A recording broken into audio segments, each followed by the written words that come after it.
Hey there, I'm Esther, CEO and founder of Virtual Assistant Internship. And today I wanted to talk with you about the 6 different ways that you can earn more money working online without just working more hours. Because I think that that's what we tend to think when you're working a side gig or you're a virtual assistant or you're starting an online business of any kind, online service provider, and you're like, yes, I need more money, I'm gonna do this.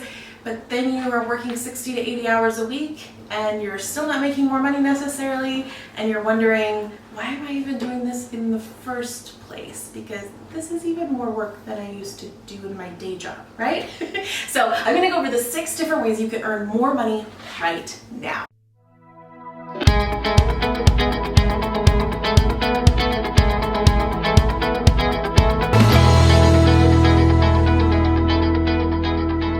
All right, so number 1, the first thing is, you should be every 6 months looking at current clients that you've been working with for a while or current businesses that you've been working with.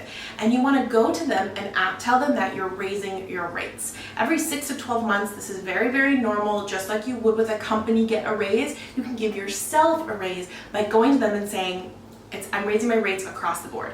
At the same time, you should be always, for any new clients that are coming in at about that mark, or if you've upskilled and now you're able to offer even better, more skills, or come into a job without having a learning curve of any kind, you could just start saying your higher rate right from the get-go. So for example, if you started with some clients at 20 per hour, at the 6-month range, you might go to them and say, hey, I'm raising my rates to 22 per hour.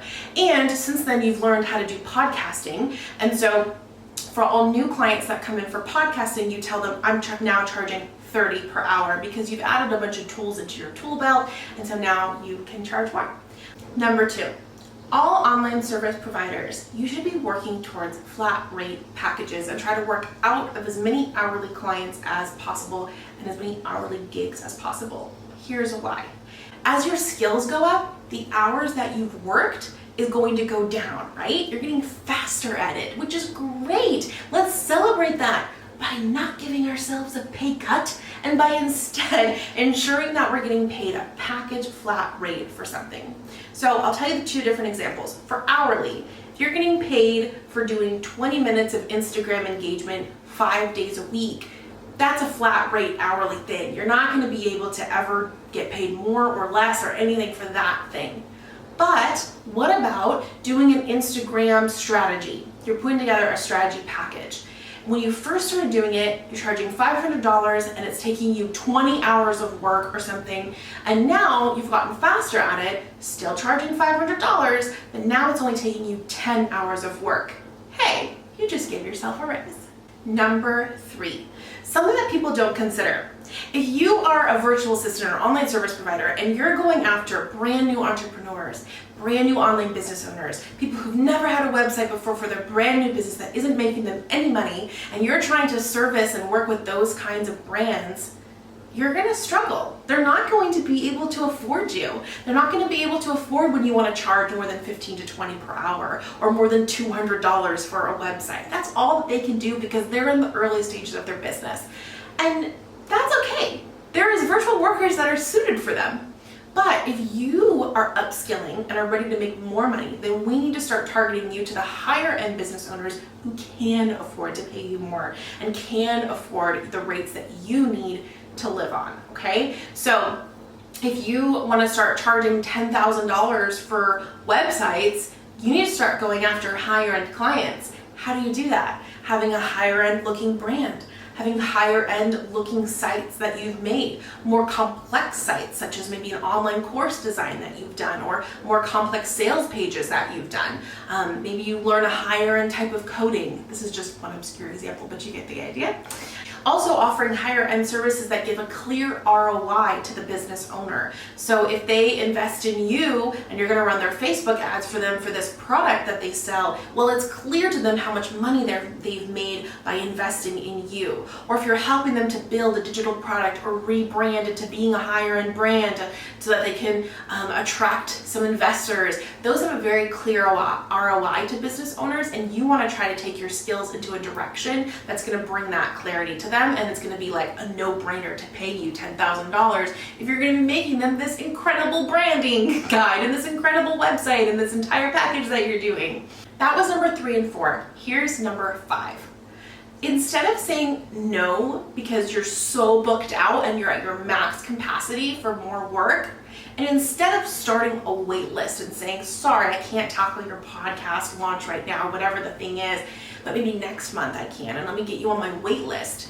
Instead of waitlisting or saying no, do what I did, which is say yes to everything and just find subcontractors that can work underneath you that you can subcontract the work out, which means that the person is paying you $30 per hour to do a graphic design task, and you're paying someone $15 per hour to do it, and you get to pocket $15 per hour without actually having to do that work. Yes, you have to do some management time and you need to do a little bit of working with them, but for the most part, you're still gonna be making a profit on the work that they're doing, and that's a great way to be able to say yes to everything and really max out the income that you wanna be making that month without just you having to work more hours. And eventually, you'll shift into just a management and CEO type of role like what I did.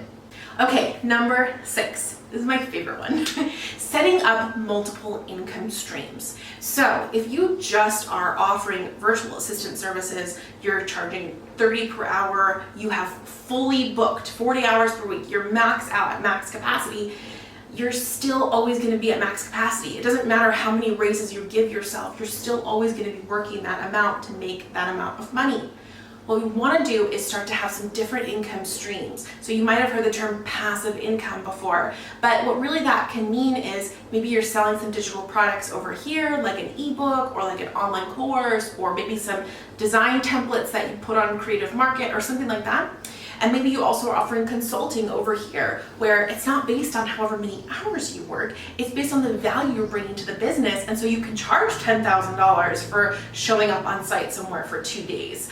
And that's a pretty great ROI if you ask me. And it could be something else like real estate, where you don't really have to do much, the property management handles it and you're able to make some money every single month. Or the stock market and you're making some money off the investments. You want to start to think of your money and your time in different ways, and what are the different income streams that you can set up so that you aren't having to just work constantly all the time, and you can start to have different kinds of income streams coming in and raising your income without just working more.